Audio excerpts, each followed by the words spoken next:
Medical information in this podcast is provided as an information resource only and is not to be used or relied on for any diagnostic or treatment purposes. This information should not be used as a substitute for professional diagnosis or treatment. Please consult with your healthcare provider or contact Changing Elements Acupuncture and Herbs before making any healthcare decisions or purchases. Hello and welcome to Changing Health Acupuncture Radio, where we talk about living healthy in today's world.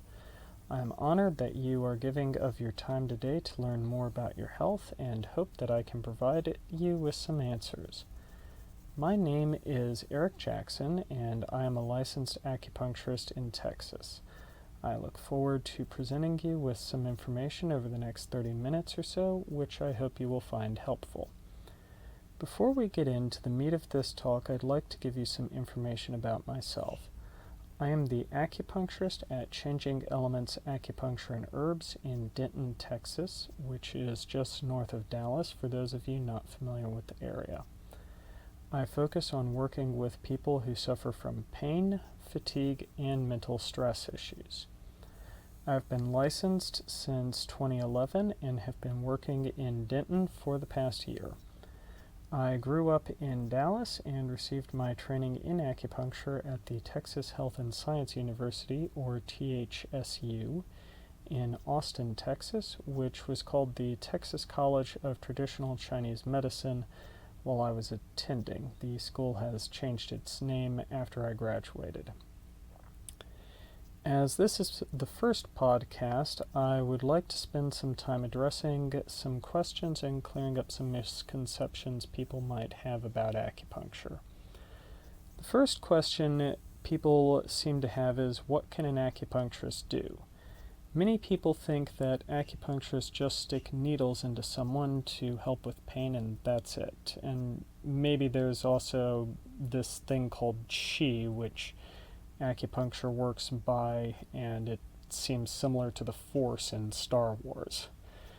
Well, acupuncture does work on pain, and there are several explanations of qi that are rather wild, but there's a bit more to it than that.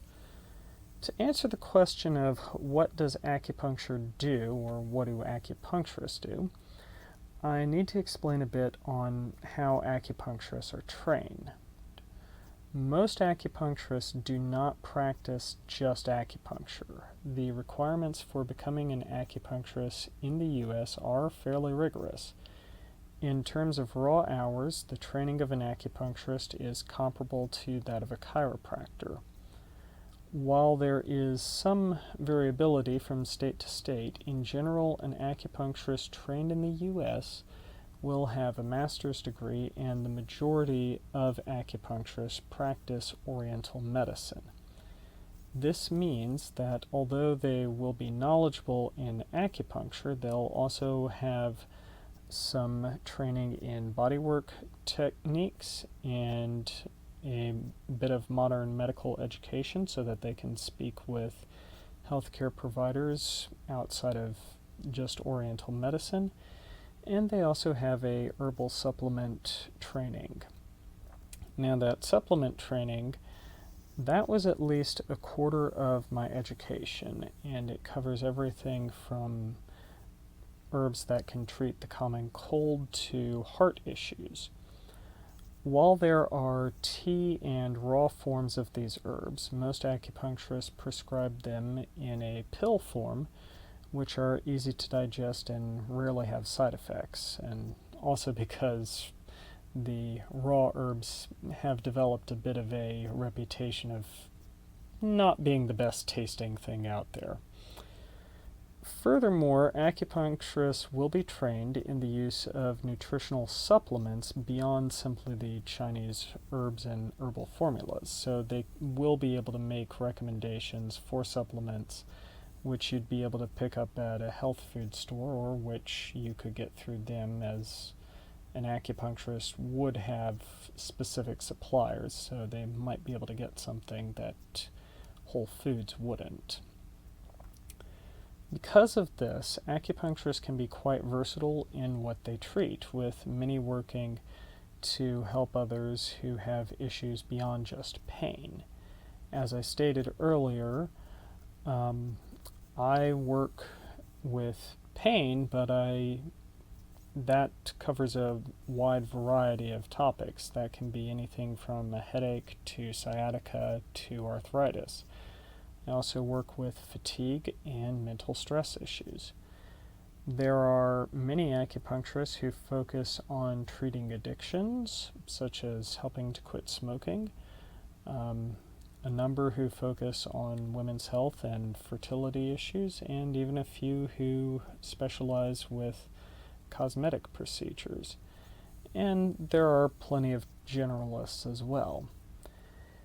As far as treatment methods beyond just acupuncture, in my clinic, I personally make use of electrical stimulation to help most specifically with nerve pain. I find that it works very well with carpal tunnel syndrome and sciatica.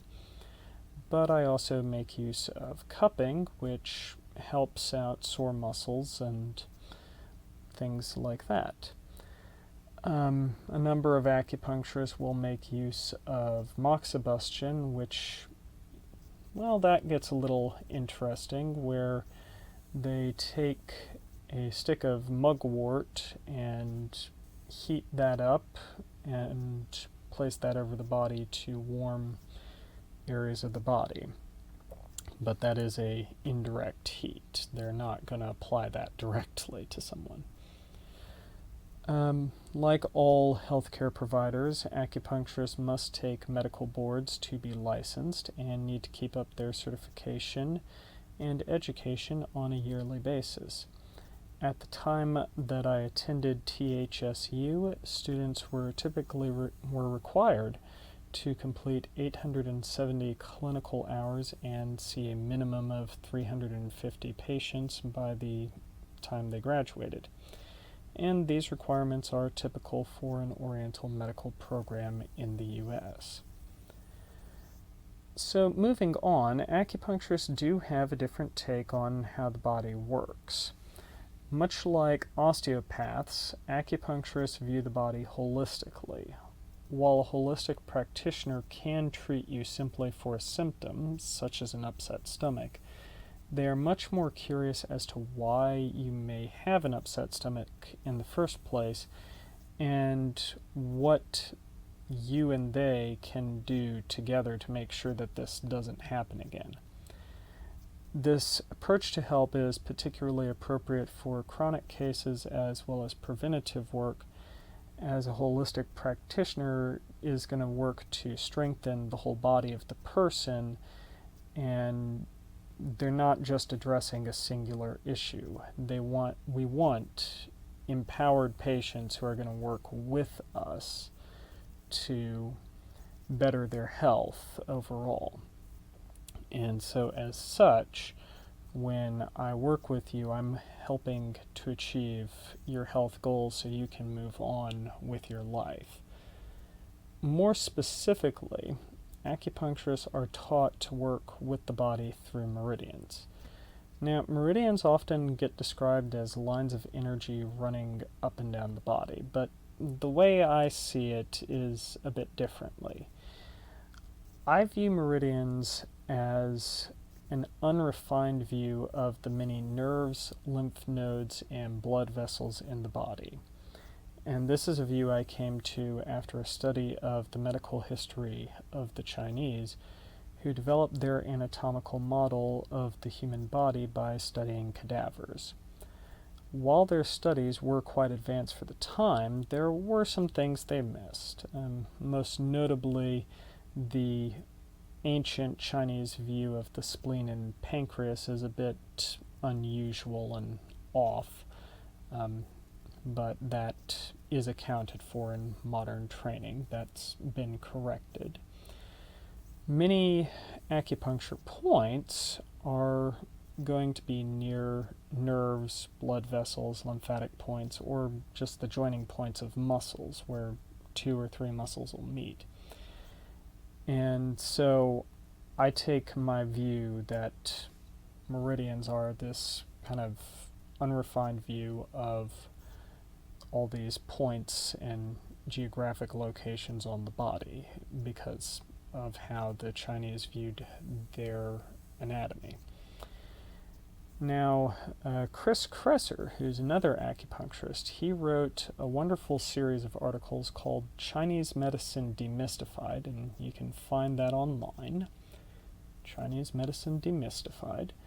And I highly recommend that series of articles for anyone out there who would like more information on this topic, as he goes over the work of Donald Kendall, who wrote The Tao of Chinese Medicine, and that's a very informative piece on how you can integrate both Oriental and modern medical approaches, and kind of gives an update to the way the Chinese would view the anatomy of the human body. So now that I've explained some of the thought that went into the Oriental view of the body, I would like to talk about qi specifically. As I stated before, many people view qi as either energy or electricity. The Chinese translate qi many different ways, and there are many types of qi, so the definition certainly gets confusing. However, when it comes to qi in regards to its relationship to the body, the answer is fairly simple. Qi is seen as the force that allows the body to live and move, and in particular, it helps the blood to flow. What this means is that essentially qi is oxygen. This interpretation becomes even clearer when you see that some people practice Chinese exercises called qigong, which broadly translates as breathing exercises. So when an acupuncturist is moving qi through the body, what they're really trying to do is help the oxygen within your blood move to the areas that most need it. That's a very broad definition. Now that we have covered all of this background information, I would like to talk about something that is affecting many people right now. As I said earlier, one of the things I focus on helping people to overcome is fatigue. People feel tired, unmotivated, and they just don't have energy to get up and go. And fatigue is often a symptom of another issue, such as chronic pain or inflammation, and these can be tied to a dysfunction in one of several body systems, usually circulation, respiratory, gastrointestinal, or endocrine. And when I say that I focus on fatigue, what I mean to say is that I help people improve issues within those body systems which are leading to fatigue. I'm going to focus on the endocrine aspects today, as these often underpin digestional issues as well. So the endocrine system is made up of the thyroid, adrenals, gastrointestinal tract, reproductive structures, and a couple other things, but those are the main ones. These glands kind of function as a house of cards. Each one is balancing and supporting the other glands in response to normal stimuli as you go through your life. Now, balance is going to be different for each person, and it doesn't mean that the levels are going to be equal. Balance is fluid, so things change from time to time to keep your body healthy. Think of it like a seesaw. You're moving up and down, but there is a balance to it. It's a dynamic, fluid balance. Now, much like that house of cards metaphor, though, if one gland gets overstressed, it's going to affect the other glands and throw the whole body off. We live in a high-stress society, and with it being an election year and tax season, everyone is more on edge, so practically everyone is under some degree of low-grade stress, and probably low-grade chronic stress.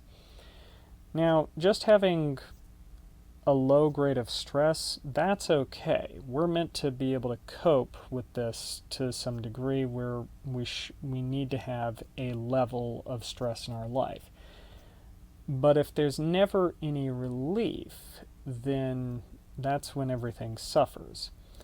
Like a car that's run out of gas, chronic stress will tax the adrenals to the point of failure.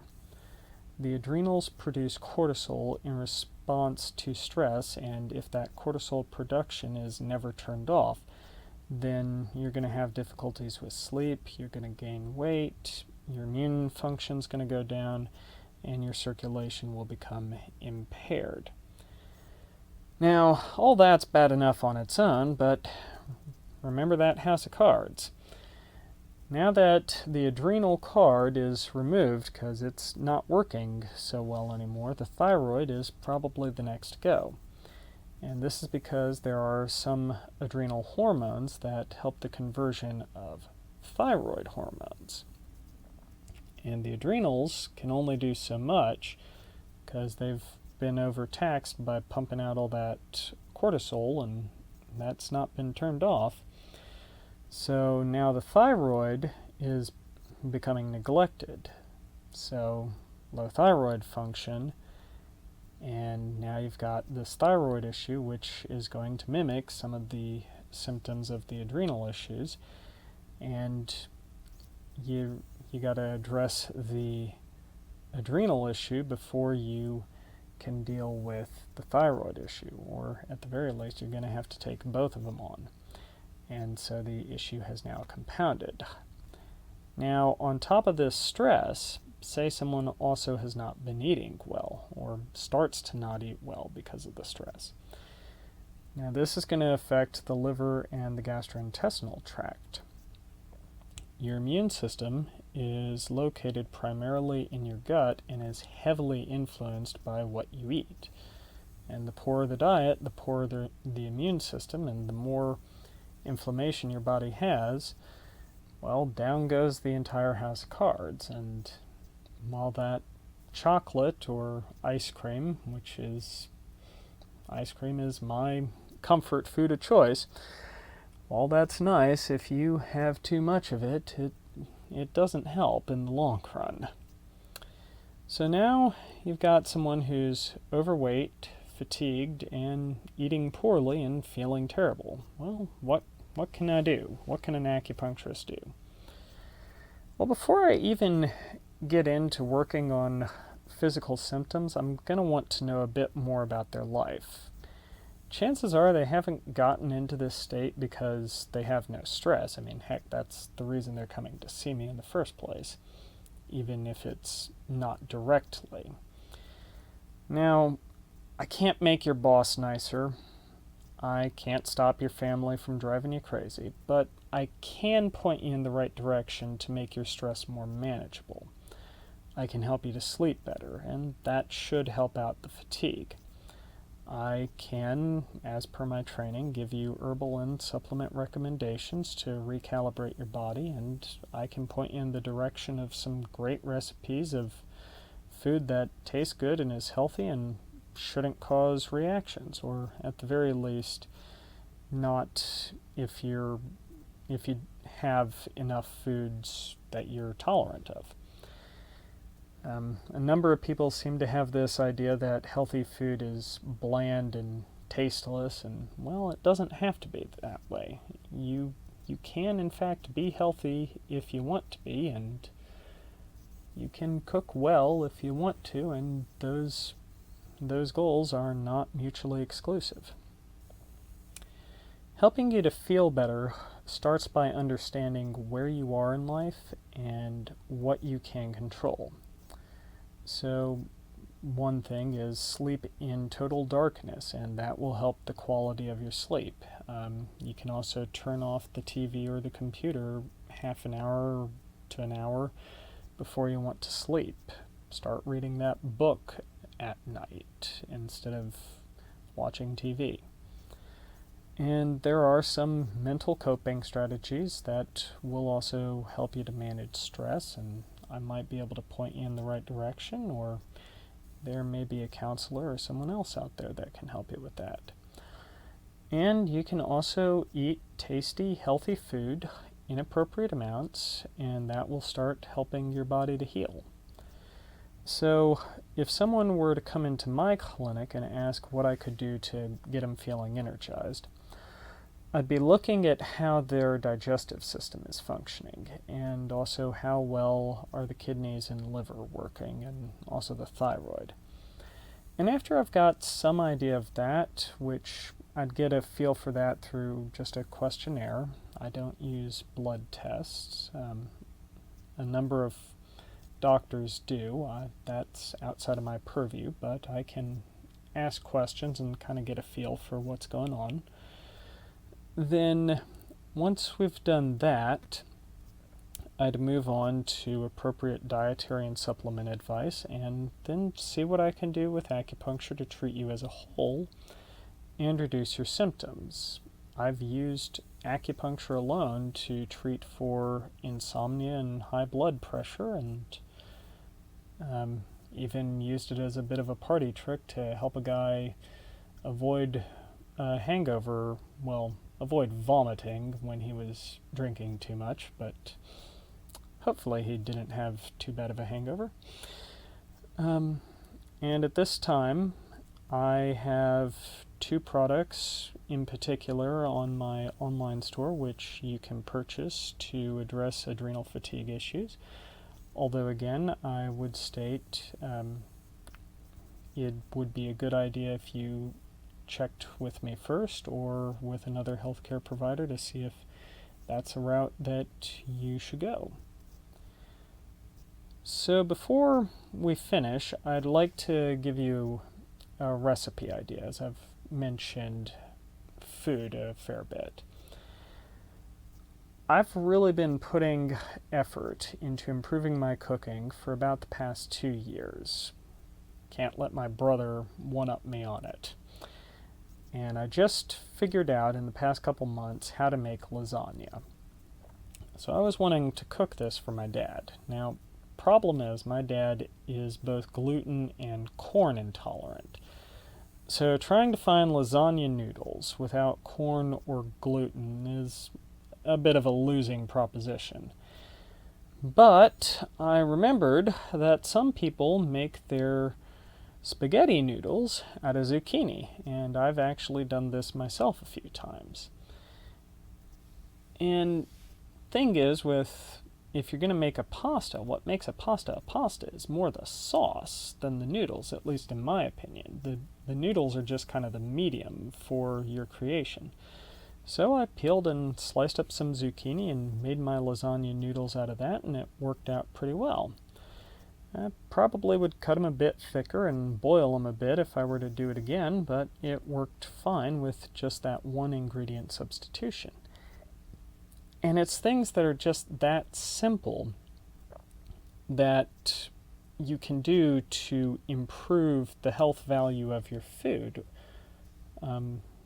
That's very simple, and it didn't take me any extra cook time. Worked out pretty well. In fact, it might have saved me some cook time. So, as we are at the end of this talk today, I'd like to cover a few important details. Firstly, and this is a national broadcast, but I do have a clinic in Denton, Texas, which is located at 524 North Locust Street, right next to the post office and a restaurant called The Greenhouse. As I stated earlier, I am available for phone consultations and patient visits, both of which you can schedule through my website, chelements.com. Chelements is all one word. And you can also call me to schedule at 940-441-5404. Again, that number is 940-441-5404. My website has a number of previous articles that I have written, including a fairly technical review that I wrote on one of the works of Dr. Ritchie Shoemaker, who has worked with chronic inflammatory response syndrome, and that's going to relate to fatigue along with a number of other conditions. I would love to hear from you with suggestions or questions through my website or my Facebook page, Changing Elements Acupuncture and Herbs, or Twitter at Changing Element. I'm planning another broadcast in 2 weeks, probably aiming for the 20th or so, and I look forward to speaking with all of you then. For those of you in Dallas who would like to meet me in person, I will be at the Denton Community Market regularly starting in April. And also starting next month, I will be doing a 1-hour Qigong workshop at 2 p.m. the first Saturday of every month at Fred Moore Park in Denton. So that will be April the 2nd at 2 p.m. when that happens. Hopefully you will have a great day the rest of this day, and until next time, I am Eric Jackson. This is Changing Health Acupuncture Radio from Changing Elements Acupuncture and Herbs in Denton, Texas. And goodbye.